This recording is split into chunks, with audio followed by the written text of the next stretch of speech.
What's up, everyone? Welcome to Akuma's Arsenal, and today we are doing a State of the Collection video. So, I've been actually working on this collection for a very, very long time. Yeah, and I'm really satisfied where it's at right now. Very, very satisfied.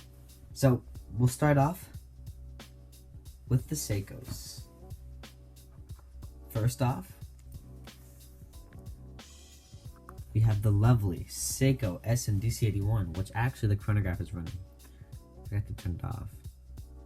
It's a lovely quartz chronograph, one of my favorites that I've experienced. Personally, I like it better than the Flightmaster that TGV gave me, simply just because of look at that. It's a pure chronograph.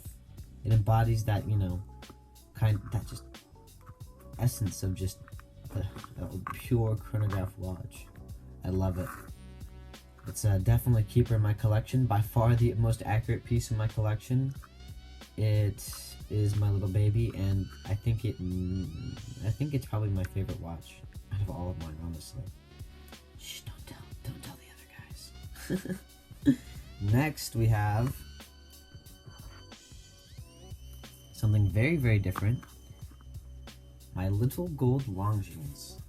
This I guess it's not technically mine. It's actually my Uncle EJ's, but I pretty much get to borrow it for a pretty good while until, whenever we figure out what we're gonna do with it. But yeah, look at that. It's still ticking. It's a lovely 1950s vintage gold piece, 33 millimeters, manual wind. I just love the lugs. It's actually on one of the straps that TGV gave me because the strap screwed up, so I'm kind of just playing around with it with this one.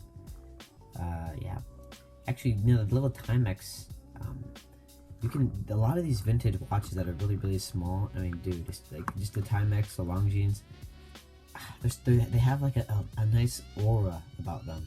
I don't know how to really explain it. They have a large amount of character.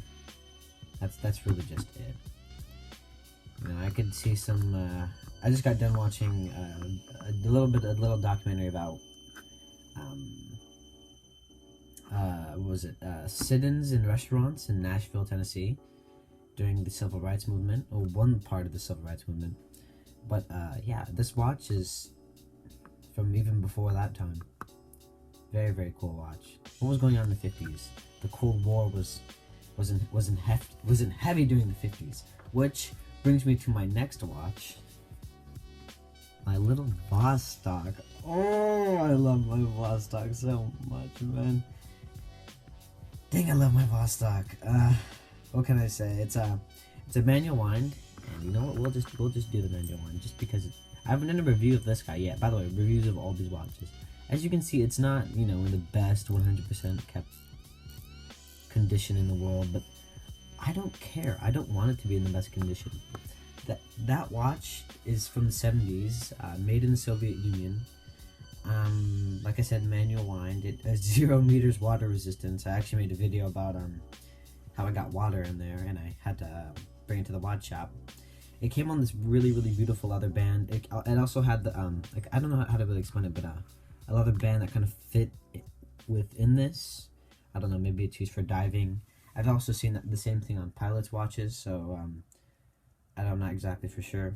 Look at that legible dial. It's pretty accurate. It stays within I haven't timed it perfectly yet, but it stays within a minute a day. So it's accurate enough to just go out for one, I'm going out to school or going out to dinner with my girl, or I'm hanging out with my grandma. It's accurate enough for a one day kind of thing, right? And when I say this one has character, this one does, but this one has a completely different charm to it. Look at that heavy patina on the dial. It's kind of like a brown purple, but actually, if you look on the corners, it's kind of fading. You can see the metal underneath. It has this kind of I don't know what kind of shape case it is. It's kind of like a hexagonal shape. It's just this watch has so much character, and I'm really, really happy with the purchase. Oh well, I guess it's a Faraday cage, but yeah, acrylic crystal, domed acrylic crystal. Not as much as the the Longines, but yeah, those are my 2 vintage pieces. One Russian, one Swiss, and of course Seiko movement. My next pieces, this one is actually very, very special to me. This is my that is my Seiko Sarbs 033. I got this. I haven't paid Arnie fully yet. I have to get $100 from my grandma to pay him the rest. But I bought this off Arnie for a pretty damn good price. This is actually the same one I did the review on. That's actually getting really popular. It's the Sarb is just a well-built dress watch. I kind of use this when I'm going out to semi-formal events or formal events. For example, I went to go see the Nutcracker with the Miss, and I wore the little Longines. But let's say I don't need something that is. I'm dressed kind of formal, but I'm not in a formal situation. There we go. So let's say I wore the same outfit that I wore to the Nutcracker to school, and I wouldn't wear the Longines. I'd wear the Sarb. Just because the Sarb is a little bit more robust, it's not as flashy, it's more kind of low key. I wear it on the leather strap as well, and I sometimes very rarely wear it on the bracelet. I've only had it for a few days, and yeah, I can totally see why I love this watch so much whenever I reviewed it. Alright guys, that's it. Psych! One more piece. One more diver. I don't know, where am I gonna put you, my friend? Let's move the Longines over. Move the SMDC. Yeah. And this is my Seiko SKX 013. Yeah. Just a dope, well-built diver. Definitely one of my... I think I'd say that it's definitely one of the nicer pieces that I have. Just the build quality, the size, just the accuracy, the quality. I really do love this piece. A lot. Yeah, it's what else can I say? It's an SKX, but this is the 013K version. Yeah, lovely piece. Man. Yeah, man, it's amazing. I love the little hint of orange, kind of red down there. The loom is gorgeous. Like, what can you say? What's bad about an SKX? Really, what's bad about an SKX? Yeah, so that's my humble watch collection. It's definitely not the most expensive collection out there. However, I feel that it's a my tastes have been very refined over the past while. It's at 5 watches right now. I'm not exactly for sure like how many I want to go up to, or if I want to keep it at 5, or if I even want to go less. You know, let's just rearrange them just for better visual order, right? So if you kind of pay attention, right? 3 black dial, conservative, and 40mm and undersized Seikos, all on NATO straps that are solid colors. Maybe you can tell what I like. And 2 pretty unique vintage pieces. 2 pretty unique vintage pieces. A Longines, gold, 14 karat gold, and a really amazing raw stock piece. That's my humble collection.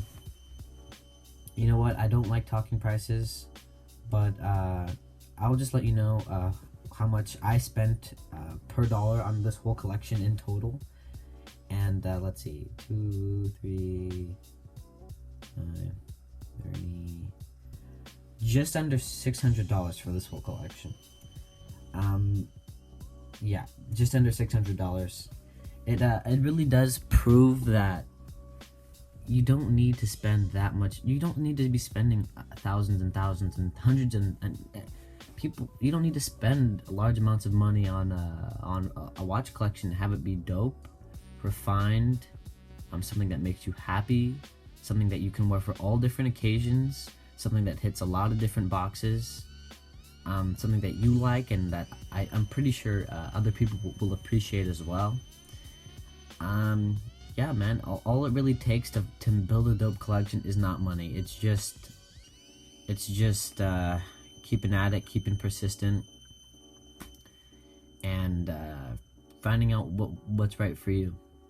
And these are the watches that are right for me. Definitely. Let's get the little, I don't want the Longines to be so blingy. I want you guys to really be able to see the color gold there. I don't like the way it looks in light, but yeah, that's pretty close to where it is. Yeah, guys, that's my collection. I would really like to hear what you guys think about it. I'm not really looking for suggestions, but hey, you know, shoot, if you guys have any, go ahead and give them. That's all I gotta say, guys. Thank you very much for watching the video, and cool for a thumbnail. And Akuma out.